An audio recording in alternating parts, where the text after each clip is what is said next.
भारत सरकार के पूर्व वित्त राज्य मंत्री जयंत सिन्हा ने राज्य सरकार पर जमकर हमला बोला है। उन्होंने कहा, पूर्ववर्ती सरकार ने मुनाफा कमा कर दिया, लेकिन हेमंत सरकार ने खजाना खाली कर दिया, इसलिए हेमंत सरकार पूरी तरह अयोग्य है। उन्होंने ये भी कहा कि सरकार में अंधेर नगरी और खजाना खाली है, क्योंकि केंद्र सरकार भरपूर मदद कर रही है। जयंत सिन्हा ने आगे कहा कि कई राज्यों ने कोरोना काल में अपने नीतियों में बदलाव कर राजस्व में बढ़ोतरी की, लेकिन झारखंड सरकार इस मामले में फिसड्डी साबित हुई और सरकार इस ऐतिहासिक भूल को जनता माफ नहीं करेगी। सिन्हा ने कहा कि जो आंकड़े हैं राज्य सरकार की विफलता को दर्शा रही है। इस सरकार में कई विकास के कार्य रुके हैं। केंद्र से मिलने वाली माइनिंग की रॉयल्टी लगभग दुगनी मिल रही, फिर भी राज्य सरकार रो न रो रही। कई राज्यों ने आपदा को अवसर में बदलने का काम किया, लेकिन राज्य सरकार की नीतियां पूरी तरह फेल रही। इसलिए राज्य सरकार के 1 साल पूरा होने पर बीजेपी भी श्वेत पत्र जारी करेगी। केंद्र सरकार को करनी थी झारखंड को, वो केंद्र सरकार ने की।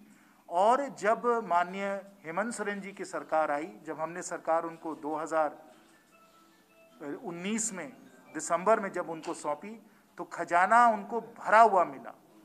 जो डेफिसिट थी वो 2.2% थी, जो स्टेट डेट टू जीडीपी था वो 27% था, 27% था। तो आपकी बोरोइंग कैपेसिटी भी थी, आपको राजस्व भी मिल रहा था। और हम लोग जो थे वो 15th फाइनेंस कमीशन से भी आप लोगों को जहां 20,000 करोड़ हम लोग दे रहे थे, उसमें हम लोग करीब 26,000 करोड़ आपको देने वाले थे। तो हर नज़रिए से अगर आप देखें, तो जब सरकार आई और सरकार जब उसने बजट पेश किया, तो उसे एक भरा हुआ खजाना मिला और विकास के कई योजनाएं उनको हम लोगों ने सौंपी।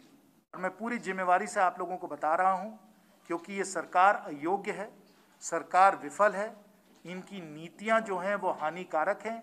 इस कारण आज के समय जो खजाना इनको भरा हुआ मिला, वो आज खजाना हम लोगों को खाली नज़र आ रहा है, खाली नज़र आ रहा है।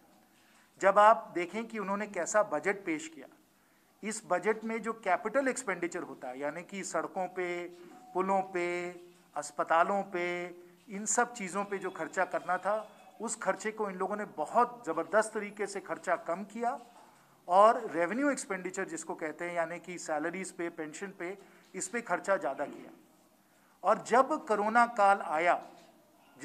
काल आया तो कई राज्य सरकारों ने, चाहे वो उत्तर प्रदेश हो, चाहे वो मध्य प्रदेश हो, चाहे वो बिहार हो, कई सरकारों ने अपने बजट में कई परिवर्तन वो लोग लाए, नए नीतियां उन्होंने लाई। 1000 करोड़ कोविड फंड जैसे उत्तर प्रदेश सरकार ने लागू किया।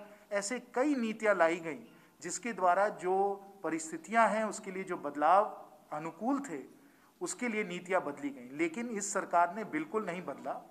और जरूरी भी था उस समय, जब राजस्व कोरोना काल में सबका घटा, केंद्र सरकार का भी घटा, तब आप कैपिटल एक्सपेंडिचर को बढ़ाते, आप मेडिकल कॉलेज, आप सड़कों पे, आप पुलों पे, इन सब चीज़ों पे आप खर्चा करते। भले आपको अगर इसके लिए ऋण लेना पड़ता, आपको कर्ज लेना पड़ता, तो वो अनुकूल था, वो उचित था।